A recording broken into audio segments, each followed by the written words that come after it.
Bonjour mes chers amis. Alors comment ça va? Moi je vais bien depuis la dernière fois. Nous voici de nouveau aujourd'hui dans cette série à la découverte du cœur du Père. Et en fait, aujourd'hui, nous arrivons au tout dernier verset qui nous parle du Père dans l'évangile de Jean. En tout, il y en a quand même 95. C'est bien sûr le livre de la Bible qui nous parle le plus du Père et nous donne un aperçu du Père remarquable. Euh, Ce que je vous propose, comme nous avons pris la série en cours de route avec les vidéos, que j'aimerais revenir tout au début et de revenir sur les versets que nous avons abordés dans les études bibliques, mais peut-être pour les aborder un peu différemment. Maintenant que vous commencez à comprendre mon approche, ma sensibilité par rapport à ça, je crois, si vous continuez à suivre ces vidéos, c'est que ça vous apporte quelque chose, ça vous enrichit. Je crois que même pour ceux qui ont déjà vécu quelques versets dans les études bibliques sur le Père, que vous allez approfondir davantage votre connaissance du Père. Le but, c'est ça. Le but, c'est pas de dire, bien, nous avons lu autant de livres de la Bible. Le but, c'est de dire, mais aujourd'hui, notre relation avec le Père, elle est comment? Elle est comment? Alors voilà, donc aujourd'hui, c'est Jean chapitre 20, verset 21, un verset que j'apprécie beaucoup, pour la simple raison que ça m'a fait longuement réfléchir sur ma propre vie, sur mon propre ministère. Donc Jean 20, verset 21, Jésus dans l'intimité avec ses disciples nous dit ceci. Jésus leur dit de nouveau, la paix soit avec vous. Comme le Père m'a envoyé, moi aussi je vous envoie. Alors, si vous lisez les versets autour de 19 à 22, vous allez voir que c'est la période après résurrection, que les disciples ils sont enfermés dans une chambre haute de nouveau dans la peur des Juifs.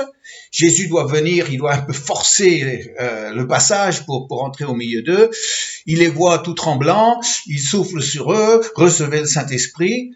Et en fait, il communique le Saint-Esprit en anticipant le jour de la Pentecôte. Je m'étendrai pas sur cette question-là, mais elle est très intéressante qu'on découvre que les disciples ont reçu le Saint-Esprit, Jean 20, et que les mêmes disciples ont reçu la plénitude du Saint-Esprit dans Acte 2. Bon, je m'arrête là au niveau de la réflexion. Donc non seulement est-ce qu'il anticipe la venue de la Pentecôte en soufflant sur eux, en disant « recevez le Saint-Esprit », mais Jésus aussi anticipe l'envoi définitif des disciples dans le monde entier qui s'est produit juste avant l'ascension. Donc ici, on est juste après la résurrection. Dans quelques semaines, eh bien, Jésus va envoyer ses disciples dans le monde entier avec ce magnifique envoi.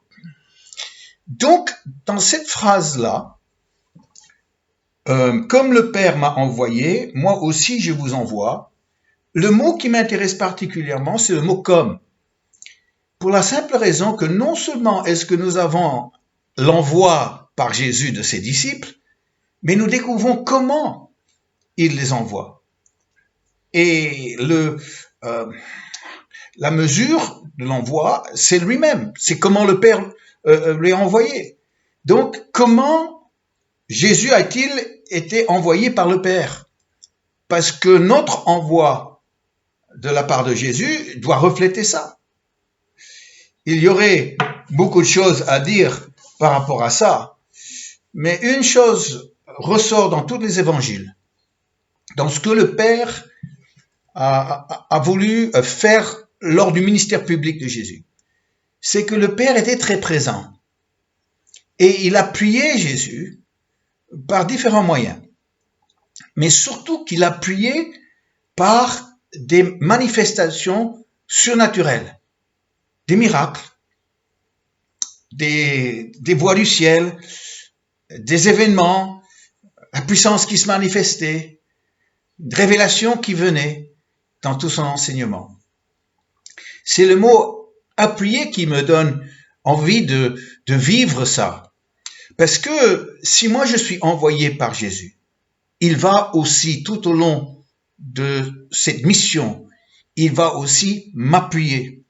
C'est-à-dire que je peux m'attendre à voir des choses surnaturelles qui vont m'arriver, des choses inattendues, des choses qu'on peut classer comme de véritables miracles. Alors il y a des grands miracles, il y a des petits miracles, c'est vrai, mais tout ça, ça vient de la part du Père. Et aujourd'hui, Jésus nous envoie comme le Père l'a envoyé, en l'appuyant pleinement. J'aimerais vous raconter une petite histoire. C'est comment Denise et moi, nous avons commencé notre toute première église en France. On venait d'arriver d'Australie 18 mois auparavant. On était à Nîmes, basé sur Nîmes, et on circulait dans toute la France en faisant des missions dans des églises évangéliques. Et voilà que le Seigneur nous met à cœur que le véritable besoin, c'était de la création de nouvelles églises contemporaines avec une toute autre approche, tout autre état d'esprit. Donc, fidèle à cet appel, nous avons quitté Nîmes et nous sommes montés en région parisienne. À comprendre que on connaissait strictement personne en région parisienne. On arrivait comme ça, et puis il fallait faire sa place. Heureusement que dans une des réunions on avait animées dans le nord de la France, dans le Pas-de-Calais en fait, il y avait un couple qui était là, du sud de Paris, qui, quand ils ont compris notre situation, on les connaissait pas, mais ils ont dit, et ça nous a quand même très étonnés, ils nous ont dit, eh bien, on serait heureux de vous accueillir dans notre maison, en attendant que vous trouverez un appartement, un logement à vous. Alors, c'est ce que nous avons fait.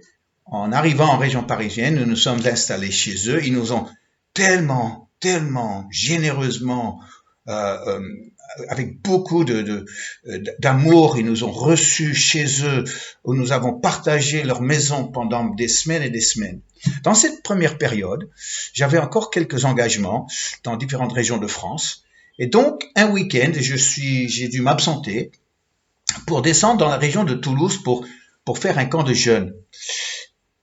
Et voilà que j'étais seul dans ce week-end. Denise ne m'avait pas accompagné. Il y avait de nombreux jeunes. Un samedi soir, j'ai animé la réunion. Dieu nous avait bénis, vraiment bénis. Et à la fin de la réunion, je me suis retrouvé seul dans ma chambre. Et la solitude de la chambre semble m'écraser. J'étais envahi de l'énormité de ce qu'on tentait de faire à Paris. J'étais très impressionné par tout d'un coup le projet qu'on s'était fixé, même intimidé. J'ai dit, mais qu'est-ce qu'on est en train de faire? Qu'est-ce qu'on est en train de faire? Est-ce que c'était la peur? Non, c'était juste trop énorme. Le cœur a commencé à vraiment trembler. J'ai tout d'un coup l'impression que on était deux jeunes Australiens arrivés à Paris et qu'on serait avalés par ce monstre et que jamais plus on entendrait parler de nous. C'était le sentiment que j'avais ce soir-là. Je me suis mis à la prière. Et là, le Seigneur m'a parlé. Le Saint-Esprit m'a ramené dans ce miracle de la multiplication des pains et des poissons. Un petit garçon qui était là avec seulement cinq pains et 2 poissons, et devant lui, il y avait une foule immense, des milliers d'hommes et de femmes. Et quand il a vu la petitesse de ce qu'il avait, c'était impossible de nourrir cette multitude. C'était juste inimaginable.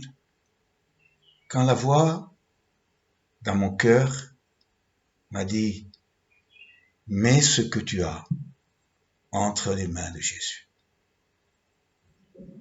Et quand j'ai entendu ça, tout de suite, j'ai commencé à prier. J'ai dit, Seigneur, maintenant, le peu que j'ai, je le remets entre tes mains. C'est impossible pour moi et Denise. Le peu que j'ai, je le mets entre tes mains. Et là, la paix est venue dans mon cœur. Le lundi matin, après le camp de jeunes, je suis remonté sur Paris pour retrouver Denise. Et quand je l'ai retrouvée, elle m'a dit, pendant ton absence, une dame m'a appelé. Je crois qu'il faudrait quand même que tu l'appelles. Je dis oui, très bien. J'appelle la dame, je me présente, elle explique pourquoi elle m'appelait. Et elle m'a dit, mais vous êtes pasteur? J'ai dit, ben oui, c'est ça. Et elle m'a dit, mais vous vous êtes installé dans la région d'Évry. Et j'ai dit, oui, c'est exact, oui, vous avez bien entendu la bonne information. Elle m'avait entendu dans un petit déjeuner des hommes d'affaires du plein évangile. Et elle m'a dit, et j'apprends que vous avez peut-être le projet de commencer une église. J'ai dit, oui, madame, c'est tout à fait ça. C'est le projet. Et tout d'un coup, au bout du fil, j'entends, gloire à Dieu! Je suis pris depuis des années qu'un pasteur vienne dans notre région pour commencer une église. J'ai dit, ah bon? Ben, madame, peut-être il faudrait quand même qu'on se rencontre. On s'est rencontrés dans la semaine qui a suivi. Elle a réuni quelques personnes qu'elle connaissait dans son salon, petit salon, dans la banlieue d'Évry. Et là, nous avons fixé le projet de faire une étude biblique tous les mardis soirs, chose que nous avons commencé, c'était la période d'été. On a attendu la fin du mois d'août. On était un petit groupe de 10 personnes à la fin de l'été. Et j'ai trouvé une salle d'hôtel que j'ai louée. Nous avons fait une publicité en disant première réunion d'une nouvelle assemblée dans la région d'Évry. Et la première réunion, ce dimanche matin-là, début septembre, 1986, je ne l'oublierai pas. 50 personnes sont arrivées. 50 personnes. Tous les coups, ils étaient là. Et quand j'ai vu ça, j'ai dit là, Jésus m'a pris à fond. Il m'a pris à fond. J'ai mis le peu que j'avais entre les mains de Jésus. Regardez ce qui se passait. Ce petit commencement a été le début d'une fabuleuse aventure qui dure jusqu'à présent. Nous avons pu assister des hommes, des femmes, de lancer des églises dans toute la France. À ce jour, plus d'une trentaine d'églises nous avons pu aider à commencer. Des hommes et des femmes qui sont consacrés, qui ont assumé le ministère sans expérience, avec tout qui était contre eux, mais Dieu était pour eux. Et ils réussissent. Et aujourd'hui, avec du recul, je dis quelle œuvre surnaturelle nous avons vécu. Des églises aujourd'hui qui agissent, qui prêchent l'évangile, qui accompagnent des gens dans leur foi, qui sont un vrai témoignage de l'amour de Dieu à leur population.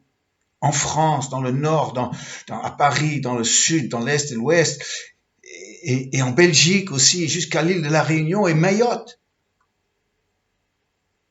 Et tout ça est parti parce que, avec l'envoi, on est appuyé. On n'a rien à perdre, chers amis, d'obéir. On a tout à gagner de ne pas être des chrétiens sédentaires, pas des chrétiens pantouflards, en priant des petites prières pieuses, agis Saint-Esprit, agis, mais en allant, sachant que l'Esprit de Dieu irait avec nous pour nous appuyer pleinement dans cet appel. J'étais très heureux de revivre nos premiers commencements avec vous aujourd'hui. On n'oublie jamais d'où on vient, ce qu'on a ressenti, ce que Dieu a fait. Et aujourd'hui, je remercie Jésus.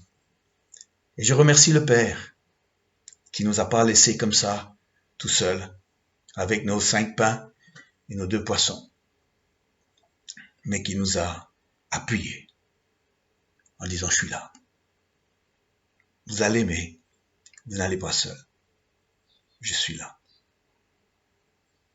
Et quand tu connais ça, alors attends-toi à une vie passionnante. Passionnante. J'aimerais prier avec vous. Encore aujourd'hui. Merci. Père, ce matin, avec mes amis, je viens avec un cœur profondément reconnaissant. Une reconnaissance qui dépasse de simples remerciements.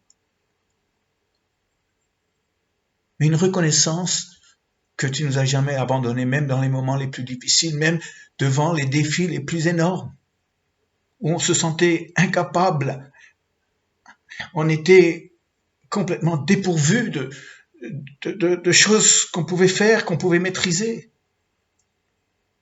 Chaque fois, tu étais là. Les portes se sont ouvertes, les rencontres se sont faites. Quand il y avait blocage, tu as débloqué. Quand il y avait des manquements, tu as pourvu. Père, tu nous as jamais laissés. Tu nous as toujours soufflé dans l'oreille, je suis là. Je suis là. Aujourd'hui, c'est avec cette profonde reconnaissance que je pense à ces premières années. Mais avec cette reconnaissance profonde aussi, je pense aux années futures. À tous ceux, hommes et femmes, qui t'ont connu à travers ces petits commencements. Tout homme et femme qui aujourd'hui sont au service de Dieu, au ministère, consacrés, qui servent leur Église, avec leurs équipes, qui font un travail remarquable, béni, à la gloire de Dieu. Je ne peux que te dire merci pour tout ça, Père, car tu es vraiment le Père qui nous appuie, qui a envoyé Jésus et qui maintenant, par le biais de Jésus, nous envoie aussi. Nous sommes heureux d'y aller, de servir, de vivre la seule vie que nous aurons à vivre, de la vivre pleinement pour toi. Reçois toute ma reconnaissance, Père. Amen. Amen. Je vous retrouve demain pour finalement revenir à Jean chapitre 1er, où nous allons vivre ensemble des versets que je peux lire 10 fois, 100 fois, et qui me parlent chaque fois. C'est comme ça avec la parole de Dieu. Que le Seigneur vous bénisse. Il est là, avec vous, je crois. Amen. Au revoir.